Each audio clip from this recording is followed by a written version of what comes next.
ध्येयं सदा परिभवग्नमभीष्टदोहम् तीर्थास्पदं शिवविरञ्चिनुतं शरण्यम् भृत्यार्तिहं प्रणतपालभवाब्धिपोतम्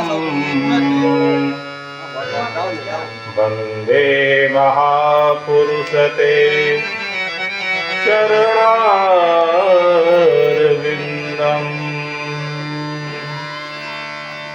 वंशी विभूषितकरान्नवनीरदाभा पीताम्बरा दरुणबिम्बफलाधरोष्ठाः पूर्णेन्दुसुन्दरमुखा दरविन्द्रनेत्राः कृष्णात् परं किमपि तत्त्वमहं न जाने। नारायणं नमस्कृत्यं नरं चैव नरोत्तमं देवीं सरस्वतीं व्यासं ततो जयमुदीरये। सीतानाथसमारम्भां श्रीरामानन्दार्यमध्यमाम् अस्मदाचार्यपर्यन्तां वन्दे श्रीगुरुपरम्पराम्। जय जय श्री राधारमण जय जय नवल किशोर जय गोपी चितचोर प्रभु जय जय माखन चोर। भक्ति भक्ति भगवंत गुरु चतुर नाम बपुएक तिनके पद वंदन करो नाशे नयने। यत्र यत्र रघुनाथ कीर्तनम् तत्र तत्र कृतमस्तकाञ्जलिं बाष्पवारि परिपूर्णलोचनं मारुतिं नमत राक्षसान्तकम्।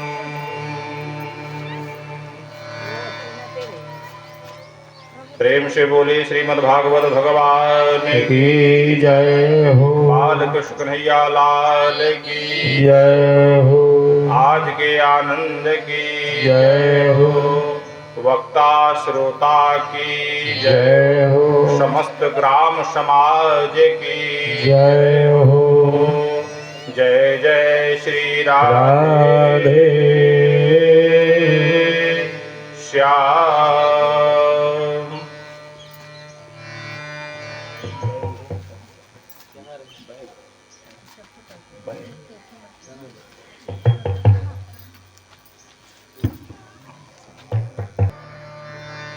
भजे ब्रजैकमण्डनं समस्त पापखण्डनं स्वभक्तचित्तरञ्जनं सदैव नन्दनन्दनं। भजे ब्रजैकमण्डनं समस्त पापखण्डनं स्वभक्तचित्तरञ्जनं सदैव नन्दनन्दनं।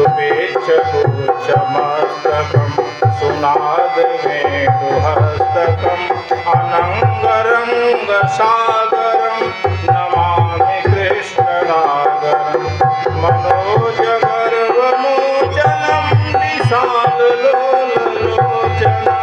विधूतगोपशोचनं नमामि पद्मलोचनं करारविन्दभूधरं स्मितावलोकसुन्दरं महेन्द्रमानदारणं नमामि कृष्णनागरं कदम्बशूर्णकुण्डलं सुचारुगण्डमण्डलं प्रजाङ्गनैकवल्लभं नमामि कृष्णदुर्लभं यशोदया शमोदया सगोपया सनन्दया युतं सुखैकदायकं नमामि गोपनायकम्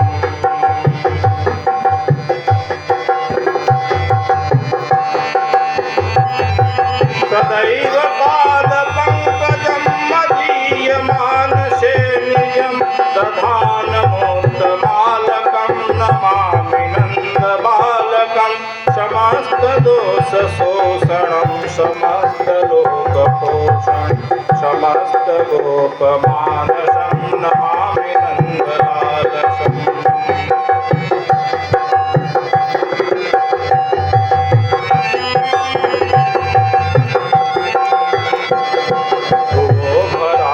तारकं भवाब्धिकर्णधारकं यशोमतिकिशोरकं नमामि चित्तचोरकं मृगन्तकान्तभङ्गिनं सदा सदालसङ्गिनं दिने दिने नमं नमं नमामि नन्दसम्भवम् पुराकरं सुखाकरं कृपाकरं कृपापरं सुरद्विषन्निकन्ददं नमामि गोपनन्दनं नवीनगोपनागरं नवीनकेलिलम्पटं नमामि मेघसुन्दरं तथित्रबालसत्त्वकं समस्तगोपनन्दनं हृदम्बुजैकमोदनं नमामि कुञ्जमध्यकं प्रसन्नभानुशोभनम्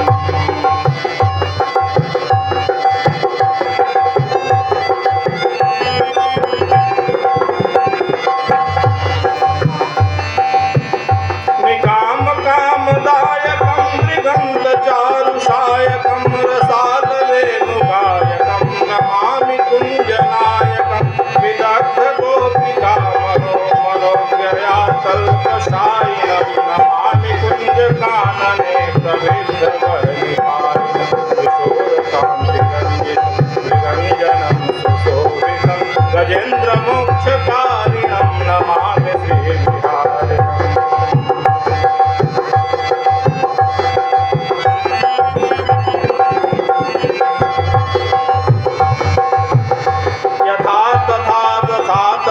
तथैव कृष्ण सत्कथा मया सदैव गीयतां तथा कृपा विधीयतां प्रमाणिकाष्टकद्वयं जपध्यतेऽद्य यः पुमान् भवेत् नन्दनन्दने भवे भवे सुभद्रिमान् भवेत् नन्दनन्दने भवे भवे सुभद्रिमान् भवेत् नन्दनन्दने भवे भवे सुभद्रिमान्।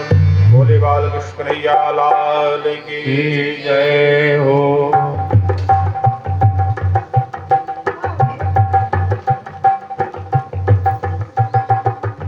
श्री कृष्णाष्टकम के माध्यम से अपने इस अपावन जीवा को पावन बनाते हुए आज के तृतीय सत्र में विराजमान हमारे बालकृष्ण कन्हैया लाल और श्रीमद् भागवत भगवान जो कि साक्षात श्री कृष्ण की वांगमय प्रतिमूर्ति, हम सभी लोग इनके चरणों में शरणों में प्रणति निवेदन करते हुए व्यासपीठ से समुपस्थित समस्त श्रोतागण, माताएं, बहनें, अग्रज, पितातुल्य, भ्राता और वाराणसी से, काशी से पधारे हुए समस्त विद्वतजन, आचार्य श्रीमान विनोद पांडे जी, सहयोगी आचार्य श्रीमान ब्रिजकिशोर पांडे जी, श्री शुभम तिवारी जी, और हमारे साथ हारमोनियम पर साथ दे रहे 4 जिले के ख्याति लब्धि प्राप्त, इनके लिए, आपके लिए शब्द कम पड़ जाएगा, इनका कितना बखान किया जाए। हमें तो पता नहीं था, लेकिन जब सानिध्यता मिला, आपका अनुग्रह मिला, तो पता चला। शास्त्रीय गायन के अद्भुत अकाट्य विद्वान हारमोनियम पे हैं, मेरा भी सौभाग्य है। और इनके साथ जो नाल पे, ढोलक पे संगत कर रहे हैं, इनके अंदर भी वह कला है कि इस नाल को, ढोलक को तबले में परिवर्तित कर दे रहे हैं। इनकी भी अद्भुत कला है, हमारे साथ दे रहे हैं। और साथ ही साथ हमारे मुख्य जजमान सुदामा जी। और जिस दिन हम लोग आए तो उसी दिन इनके पत्नी का नाम रामा देवी है, लेकिन हम लोग नामकरण कर दिए सुशीला देवी क्योंकि सुदामा जी की पत्नी सुशीला देवी ही थी। और जितनी भी माताएं बहनें या ग्राम के इस संचार व्यवस्था के माध्यम से हमारी वाणी जहां तक पहुंच रही है, पूरे ग्राम वासियों को इस व्यासपीठ से मैं श्री भागवत भगवान से और बालकृष्ण कन्हैया लाल से प्रार्थना करूंगा कि सब लोग आनंद से रहें, खूब आनंद से रहें। देखिए, यह श्रीमद् भागवत कथा, शुरू में ही मैंने कहा था कि बड़ा जब पुण्य उदय होता है तब श्रीमद् भागवत सप्ताह ज्ञान यज्ञ का आयोजन होता है, ऐसे नहीं होता है। भाग्योदयेन, जब भाग्य का उदय होता है, बहु जन्म समर्जितेन, एक जन्म नहीं, अनेकों जन्म, बार बार लेना और बार बार इस शरीर का त्याग करना, अनेकों जन्म, जब पुण्य उसका उदय होता है और हमारे ऊपर, आपके ऊपर, सबके ऊपर, पूरे क्षेत्र के ऊपर जब भाग्य उदय होता है सबका न, तब ऐसा आयोजन होता है। और आज देखिए, हम लोगों के बीच में एक अद्भुत आयोजन, कुछ माताएं बहनें और यहाँ के बहुत सारे लोग, पूरे गांव के लोग हर घर से गए थे। अद्भुत आयोजन। हम लोगों के बिहार के ख्याति लब्धि प्राप्त संत, उनके जैसा संत हमारे पूरे बिहार में नहीं है। और उनके मार्गदर्शन में परसथुआ गिरीश कॉलेज है ना, गिरीश नारायण मिश्र कॉलेज, उसी के प्रांगण में 125 कुंडीय यज्ञ हो रहा है। और आज उसका जल यात्रा था, तो मैं तो समझ ही सकता हूं कि कितनी भीड़ रही होगी, पूरा रास्ता ही जाम हो गया होगा। लेकिन संत समागम बड़ी दुर्लभ होता है, संत का समागम। और वह संत जब हम सभी लोगों के सन्निकट आया है, तो अगर हम उन संत का दर्शन नहीं करेंगे तो हमारे जैसा दुर्भाग्यशाली कोई व्यक्ति हो नहीं सकता है। तो मैं पूरे इस क्षेत्र के सभी लोगों का बहुत बड़ा सौभाग्य है कि संत उनके पास चल कर आया है दर्शन देने, और सबको दर्शन मिला। आज गए, सब लोग दर्शन किए और अपने जीवन को कृतार्थ किए। ऐसे ही जब बहुत जन्मों का भाग्य और पुण्य जब उदय होता है, तो श्रीमद् भागवत सप्ताह ज्ञान यज्ञ का आयोजन होता है और हम लोग उसको करते हैं। देखिए, जब प्रथम दिन हुआ तो कुछ और दृश्य था, कल द्वितीय दिन था, कुछ और दृश्य था, आज तृतीय दिवस है, कुछ और दृश्य है ना। और कल हमारे प्रभु कथा में प्रभु प्राकट्य दिवस है, प्रभु आ जाएंगे, कल प्रकट हो जाएंगे, तो कल कुछ और ही दृश्य रहेगा। और कल के बाद तो फिर पूछना ही नहीं है, मंगल मंगल सब कुछ रहेगा, कहीं कोई विघ्न आने वाली नहीं है। जब तक हमारे प्रभु नहीं आए रहते हैं कथा में ना, तभी तक थोड़ा बहुत विघ्न रहता है, लेकिन जब प्रभु पधार जाते हैं, आ जाते हैं, तो कोई विघ्न रहता नहीं है, सब विघ्न बाधा अपने आप समाप्त हो जाता है। निरंतर हम लोग अग्रसर ही हैं, कहना नहीं है। आइए, कथा बहुत लंबी है और एक प्रयास इस मंच के माध्यम से कि हर अस्कंध को स्पर्श करते हुए, छूते हुए कथानक को हम आप भगवान के गुणानुवाद के कथा को सुने और अपने जीवन को धन्य बनाएं। बोलिए श्रीमद् भागवत भगवान की जय।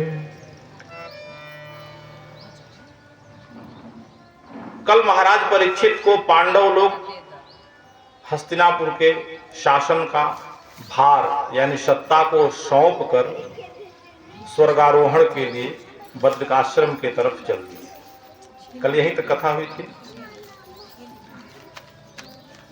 अब जब परीक्षित महाराज सत्ता का भार देखने लगे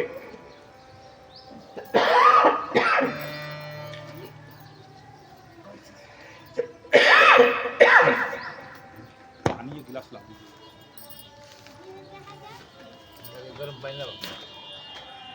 दृश्य देखते हैं। क्या देखते हैं?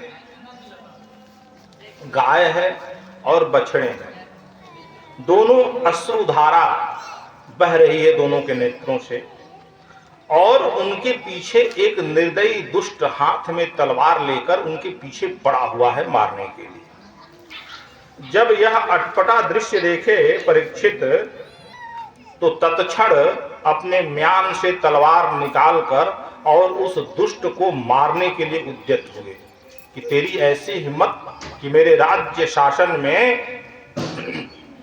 और मेरे आंखों के सामने गाय और बछड़े को लेकर तलवार से तुम मारना चाहते हो। जब दुष्ट को दंड देने के लिए उद्यत हुए राजन परीक्षित, तो वह दुष्ट उनके शरणों में, चरणों में साक्षात दंडवत हो गया। त्राहिमाम त्राहिमाम। अब उनको परीक्षित जी को बात याद आ गई, किसकी? अपने बाबा की, युधिष्ठिर की, कि कितना हो दुष्ट व्यक्ति हो, लेकिन जब वह शरणागत हो जाए, शरण में आ जाए, तो उसे क्षमा दान दे देना चाहिए। परीक्षित उसको क्षमा दान दे देते हैं और पूछते हैं कि सबसे पहले तो हे गौ माता, हे बछड़े, आप बताएं कि आप लोग कौन हैं और यह निर्दयी दुष्ट कौन है जो आप लोगों के पीछे पड़ा हुआ है।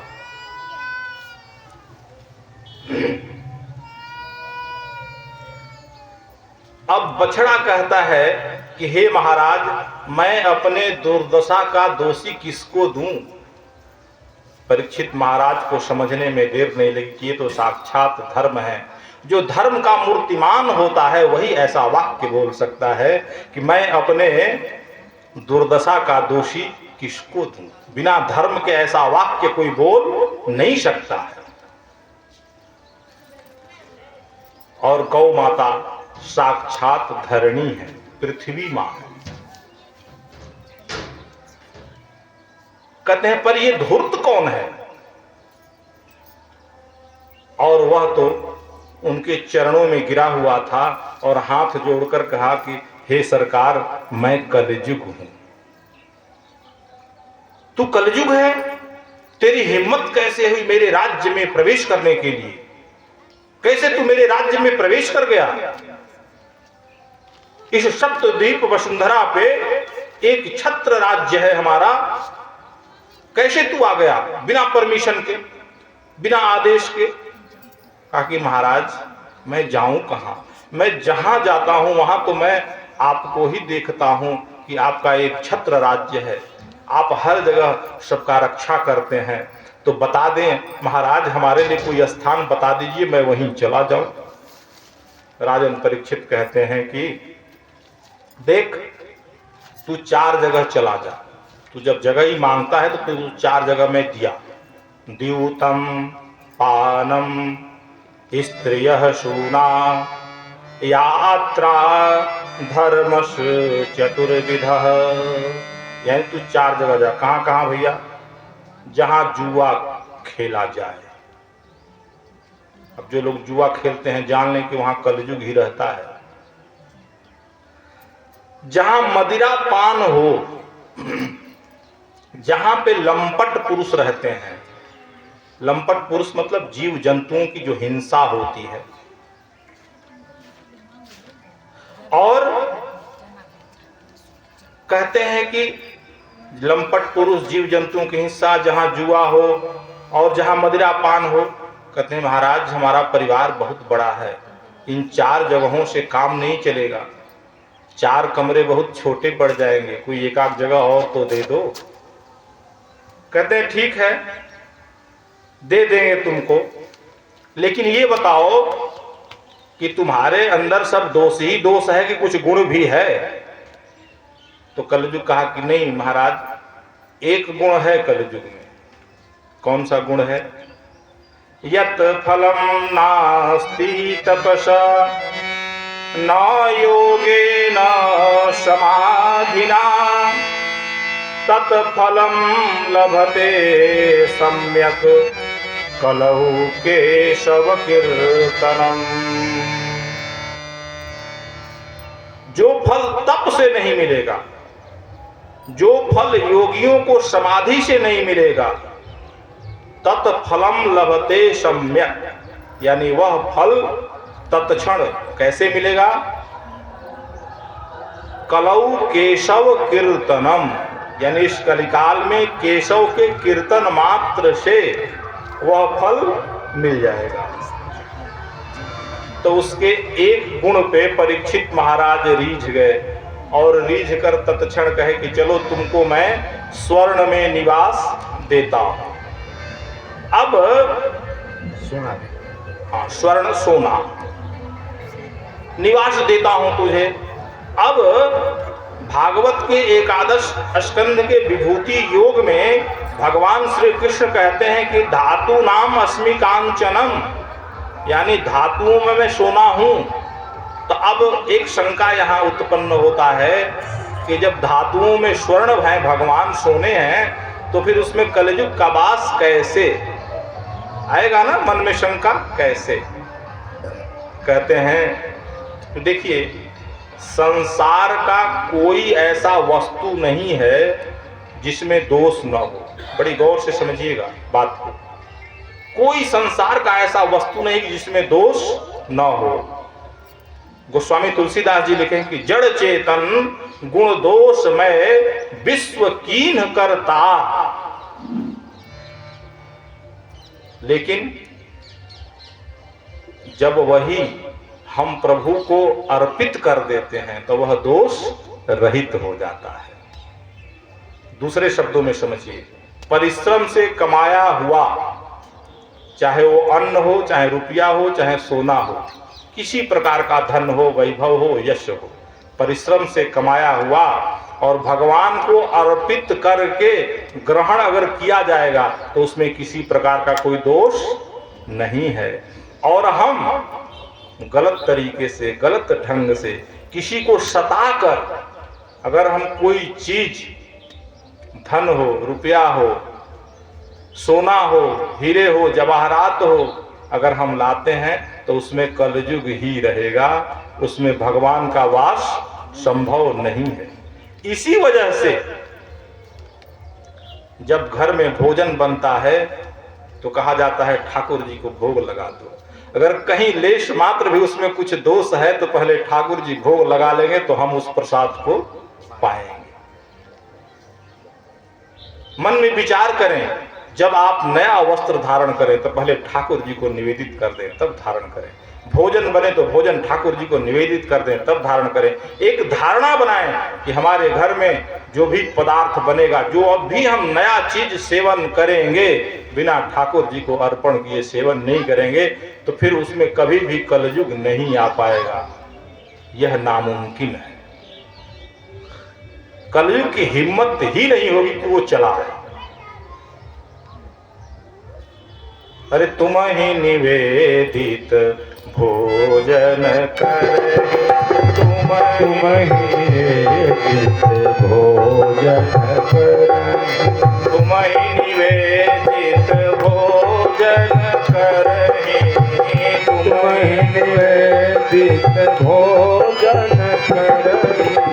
प्रभु प्रसाद पट भूषण धरहि, प्रभु प्रसाद पट भूषण धरहि। लेकिन एक दिन अब क्या हुआ, आगे के कथा के क्रम में देखें। एक दिन महाराज एक स्वर्ण मंडित मुकुट धारण करके और शिकार खेलने के लिए चले गए। अब देखिए, ध्यान दीजिए, स्वर्ण मंडित मुकुट धारण करके शिकार खेलने चले गए। वहां कलयुग का वास देते हैं कि जहां हिंसा हो वहां कलयुग है, और शिकार खेलने चले गए, यानी कलयुग उनके सर पे सवार हो गया।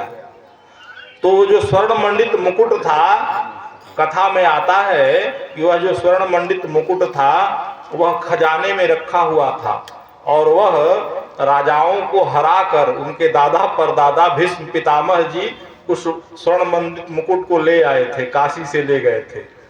राजाओं को हरा, अंबिके अंबालिके को हराकर सारा स्वर्ण मंडित मुकुट लेके चले आए थे, और वो रखा हुआ था खजाने में।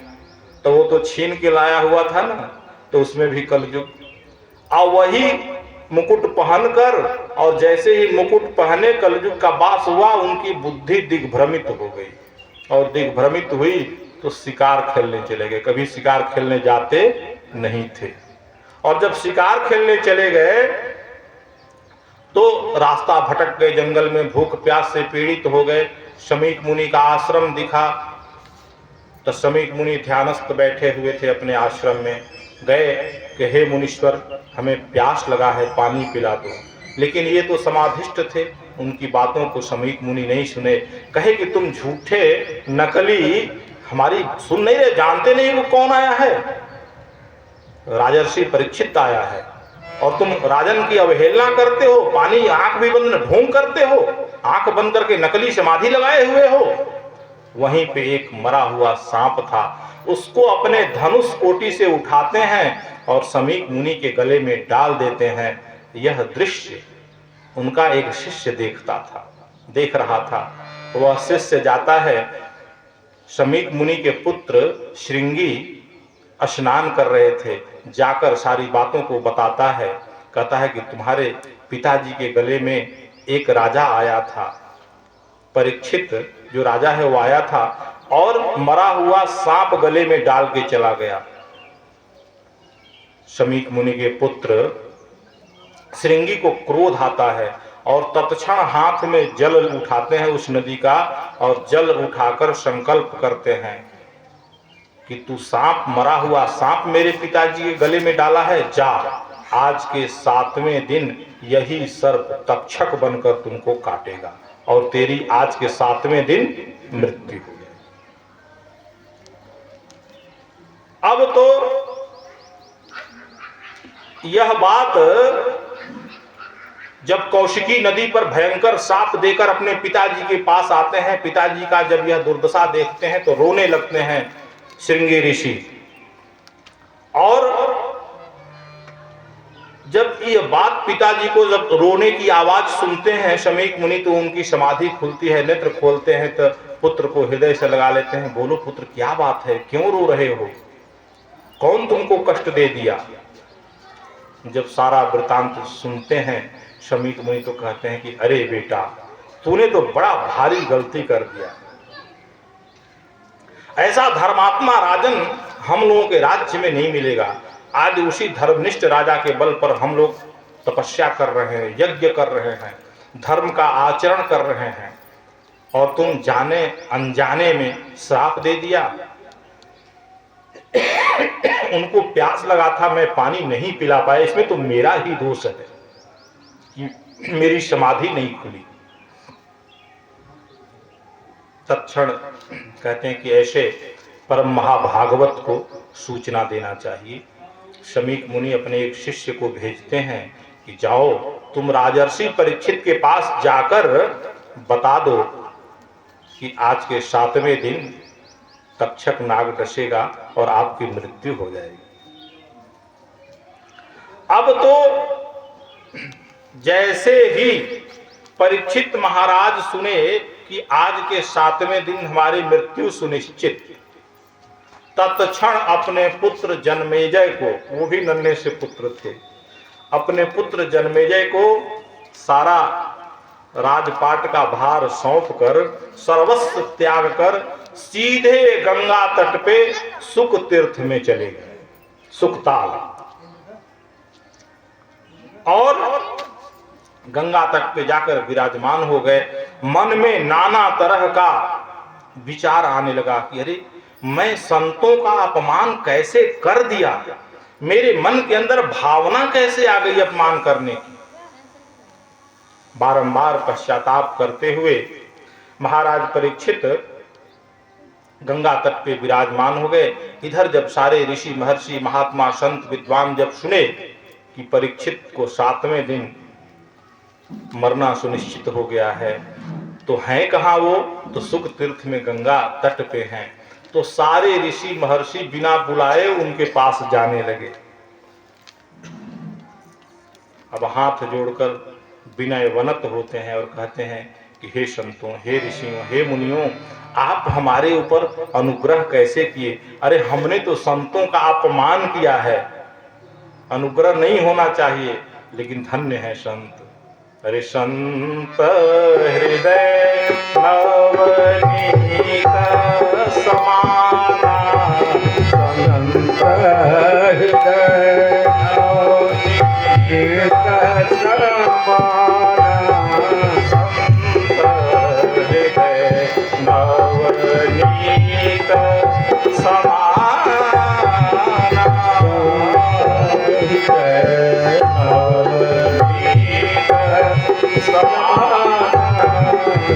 संतों का जो हृदय होता है ना, नवनीत यानी मक्खन। मक्खन कितना मुलायम होता है, संतों का हृदय इतना कोमल होता है। समस्त संतों के चरणों में बारंबार शत शत प्रणाम करते हैं और तत्क्षण पूछते हैं, बस एक ही प्रश्न है, एक ही जिज्ञासा है उनके अंदर, क्या म्रियमाणस्य किम कर्तव्यम। और यह पूछ ही रहे थे कि तत्क्षण उसी समय तत्रा भगवद भगवान व्यासपुत्रो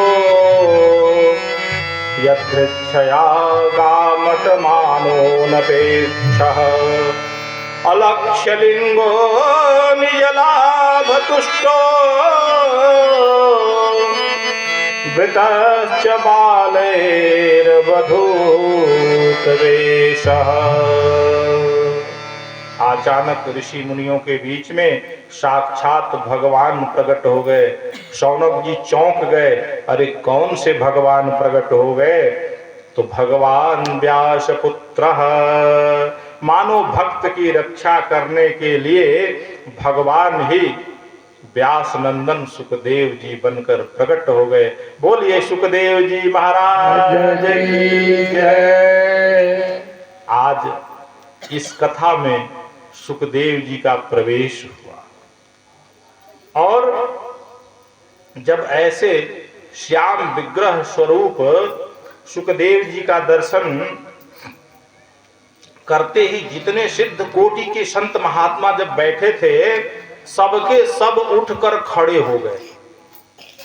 अवस्था तो छोटी थी सुखदेव जी की, लेकिन उनके श्याम विग्रह स्वरूप की दिव्य झांकी देखकर सारे बड़े बड़े संत खड़े हो गए और परीक्षित महाराज आश्चर्यचकित हो गए कि अरे यह 16 वर्ष का बालक और इतने हजारों हजारों वर्ष के ऋषि महर्षि इनके स्वागत में खड़े हो गए।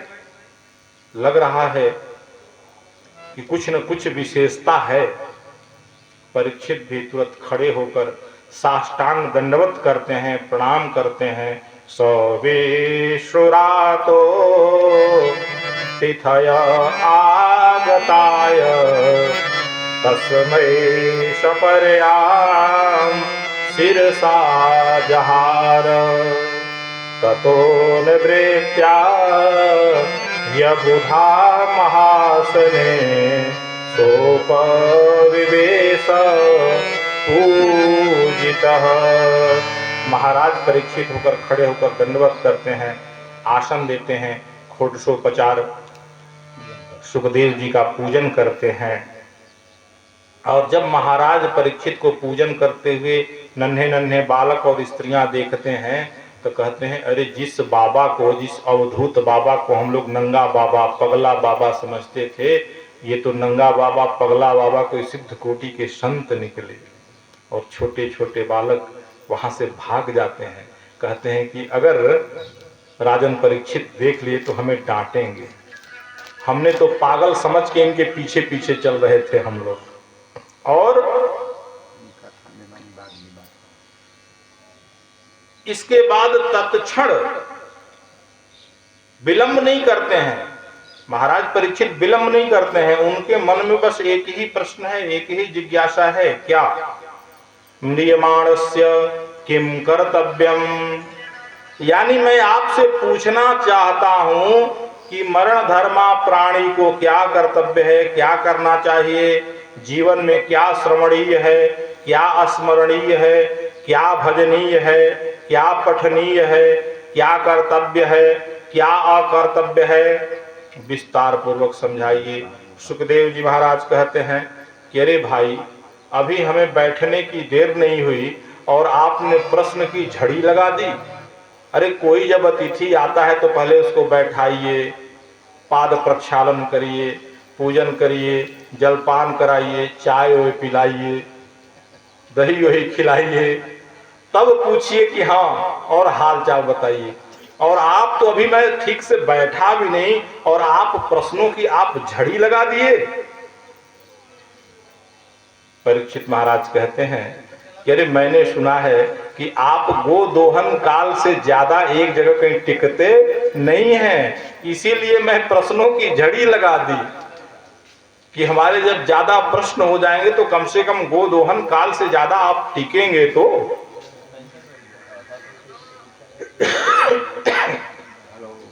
और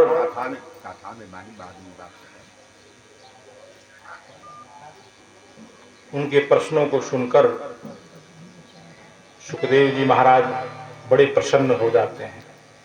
और यहाँ प्रथम स्कंद पूर्ण होता है। एक बार बोलिए भागवत भगवान की जय। द्वितीय स्कंद प्रारंभ होता है और सुखदेव जी के इन सारे प्रश्नों को सुनकर विमुग्ध हो जाते हैं, गदगद हो जाते हैं और गदगद होकर कहते हैं कि सुनो परीक्षित, जो आपने प्रश्न किया,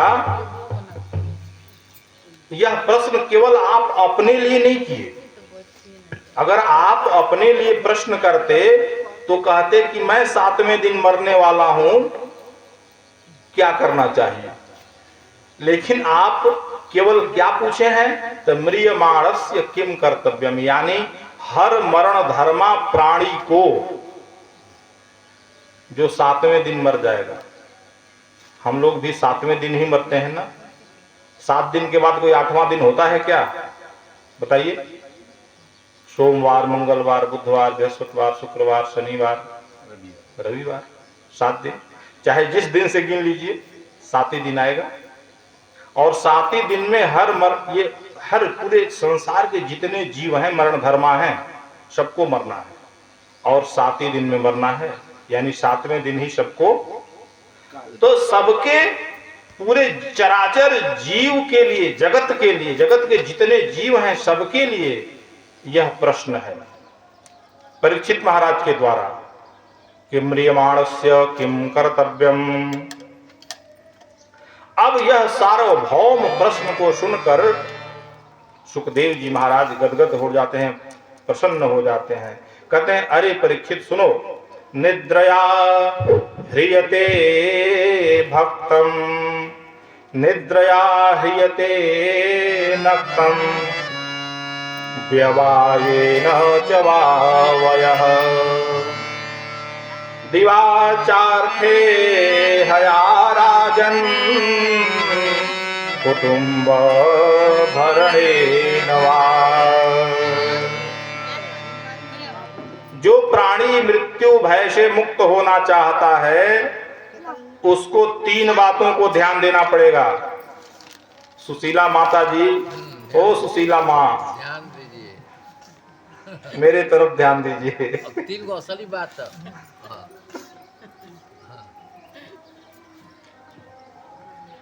जो मृत्यु से अभय चाहता है, मृत्यु से अभय चाहता है, 3 बातों का ध्यान। क्या?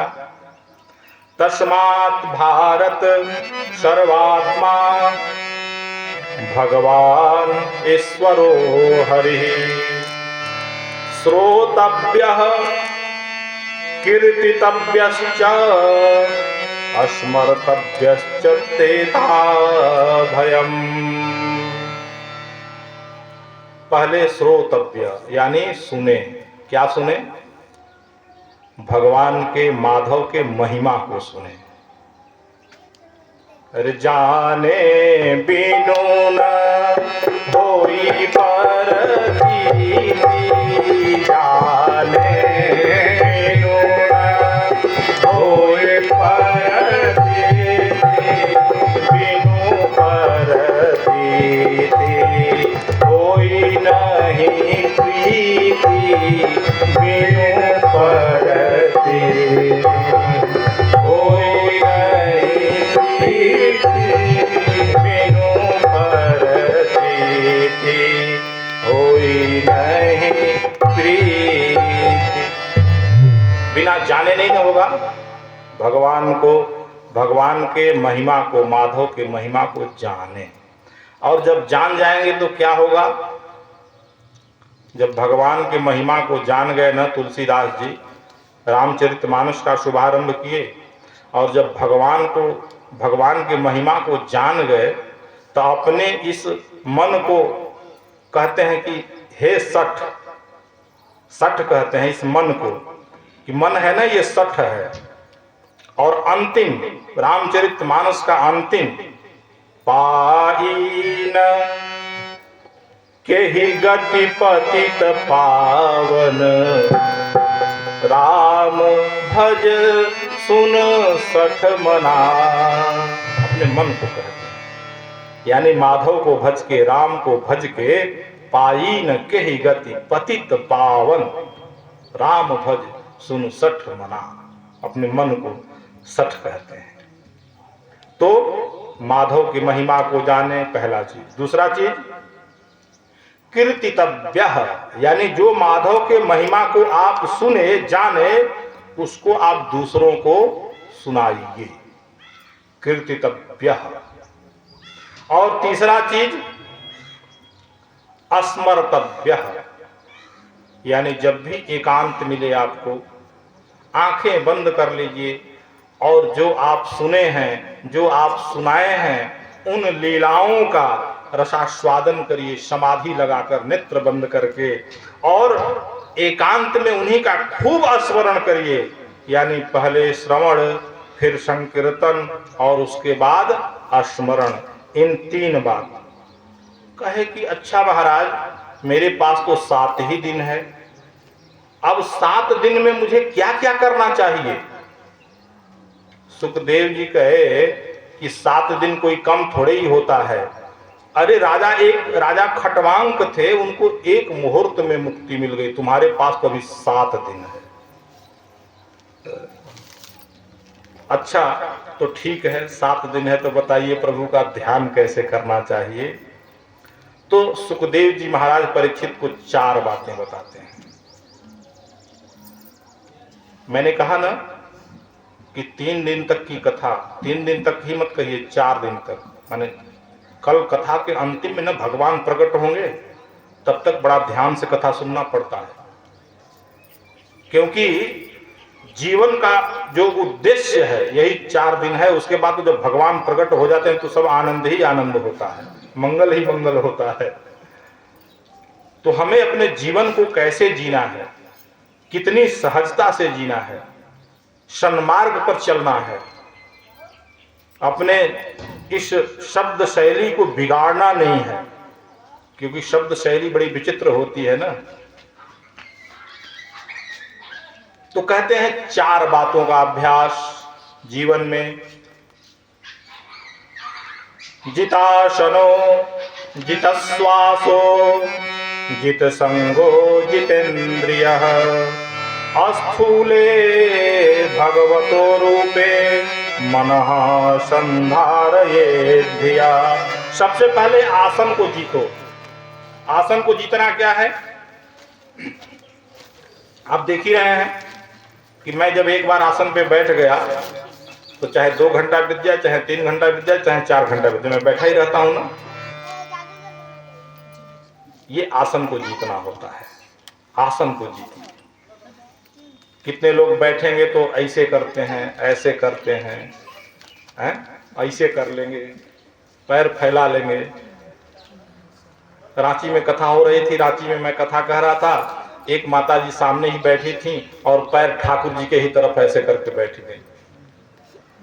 हमके इससे बढ़िया आप सो जाइए, पैर करके जो बैठी हैं आप सो ही जाइए, बल्कि ठीक रहेगा। तो पहला काम आसन को जीतिए। दूसरा काम जितासन जब हो जाएगा तो जितश्वास हो, यानी श्वास को जीतिए। कुछ लोग 10 फरलांग भी पैदल चलते हैं तो श्वास फूलने लगता है, तो श्वास को जीतिए। श्वास का संबंध मन से होता है और श्वास पर जितना नियंत्रण होगा उतना ही मन पर नियंत्रण होगा। इस चीज को एकदम ऐसे गांठ बांध लीजिए, इसलिए श्वास को जीतिए। तीसरी बात बताई सुखदेव जी महाराज ने परीक्षित की, जित संगो, यानी जो संगी साथी है ना, मित्र, अच्छे लोगों का संग करिए। जित संगो, संगत अच्छी बनाइए। सांसर्गात दोष गुणाः भवन्ति, संगत से गुण जात है, संगत से, ठीक है ना। तो संगत अच्छा करिए, असंग हो जाइए। और असंग होकर अगर कोई संगी ना मिले अच्छा है ना, तो उससे बढ़िया आप असंग हो जाइए और असंग होकर भगवान का ध्यान लगाइए। और तीसरी बात, चौथी बात, जितेंद्रिय, यानी समस्त इंद्रियों पर, 10 इंद्रियां है ना, 5 कर्म इंद्रियां और 5 ज्ञान इंद्रियां, समस्त इंद्रियों पर अपना संयम रखिए। यानी इंद्रिय रूप जो घोड़े हैं वो आपके इशारे पर चले, आप इंद्रियों के इशारे पर मत चलिए। और जब 4 चीजों का अभ्यास जीवन में हो जाएगा तो स्थूले भगवते रूपे मनः संधारयेद्धिया, यानी फिर परमात्मा के उस व्यापक ब्रह्म स्वरूप को, जो स्थूल रूप में परमात्मा प्रकट है, उसका आप अपने आप ध्यान करने लगेंगे। और वह परमात्मा जब उस स्थूल ध्यान से, और जहां तक आपकी दृष्टि जाएगी, दिखाई पड़ेगी, सब परमात्मा का एक स्वरूप ही दिखाई देगा। बोलिए भागवत भगवान की जय। और जो परमात्मा के अधीन रहता है, सारा प्रबंध परमात्मा करता है, इसमें संशय नहीं है। एक बड़ा अच्छा मैं आपको दृष्टांत देता हूं, समझिएगा। अच्छा ये बताइए कि कोई बच्चा जब मां के पेट में रहता है तो कौन खिलाता है? कोई मुंह में कवर डालता है? नहीं, परमात्मा प्रबंध करता है। अब जब उस समय जिसने भोजन दिया तो सारा प्रबंध ठाकुर जी करते हैं। जब धीरे धीरे क्रम आगे बढ़ता है ना, जब बालक 9 महीने बाद पैदा होता है तो मां के स्तन में दूध कहां से आता है? कोई बता दे।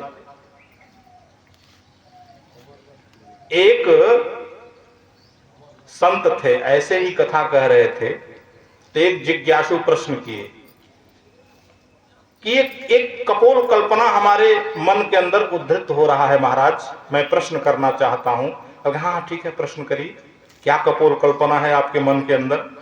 कहे कि ये क्षीर सागर मैंने सुना है कि भगवान क्षीर सागर में रहते हैं, दूध के सागर में रहते हैं, ये कपोल कल्पना है, क्या दूध का भी सागर होता है? तो संत जी, वो महाराज जी, वो संत जी, बिन गुर होई की ज्ञान है ना, बिना गुरु के ज्ञान नहीं होता है, और संत समागम बड़ी दुर्लभ होता है।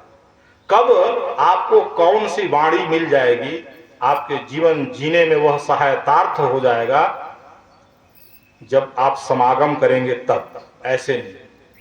संत ने कहा कि सुनो जिज्ञासु, तुम क्षीर सागर की बात करते हो कि क्षीर सागर कपोल कल्पना है। मैं एक प्रश्न करता हूं, उसका तुम जवाब दे दो तो मैं जान जाऊंगा। ये बताओ कि जब बालक पैदा होता है तो मां के स्तन में दूध कहां से आता है? और पूरे इस जगत में, संसार में कितनी माताएं हैं, संख्या गिन के बताओगे? अब वो चुप हो गया और कहा कि मैं केवल जीव की बात नहीं कर रहा हूं, इंसान की बात नहीं कर रहा हूं। अरे 33 कोटि देवता हैं, उसमें भी माताएं हैं, और जितने प्रकार हैं, यानी कीड़े हैं, मकोड़े हैं, गाय है, भैंस है, घोड़े हैं, हाथी हैं, सब है ना, सबके बच्चे होते हैं ना, सबके बच्चे स्तनपान करते हैं ना, और सबके स्तन में दुग्ध कहां से आता है? तो क्या भगवान के पास अगर क्षीर सागर नहीं रहता तो इतना दूध की सप्लाई कैसे करते? बताओ कैसे करते सप्लाई? अरे डॉक्टर परेशान हो जाता है महाराज, दवा करते करते दूध नहीं उतरता है। जब भगवत की कृपा होती है, जब कनेक्शन फिट होता है, तभी दूध आता है, ऐसे नहीं जाता है। तो अगर क्षीर सागर नहीं होता तो लाखों करोड़ों जो माताएं हैं अपने बच्चों का पालन कैसे करती? डॉक्टर भी थक हार के कहता है कि सबसे बेहतर मां का दूध पिलाइए इनको, यही कहता है ना। फिर कपोल कल्पना कैसे हुई? फिर वह जिज्ञासु उन संतों के चरणों में पड़ जाता है, नहीं महाराज, हमारे प्रश्नों का उत्तर हमें मिल गया। बच्चा स्वस्थ होता है, ठाकुर जी सब व्यवस्था कर देते हैं। कहने का सार है कि जो परमात्मा के अधीन है उसके लिए परमात्मा सारा प्रबंध कर देते हैं। और इस विधि से, इस स्थूल रूप का ध्यान की विधि बताई, उसके बाद सद्यो मुक्ति, उसके बाद क्रम मुक्ति, किस कामना से किस देवता का पूजन करना चाहिए।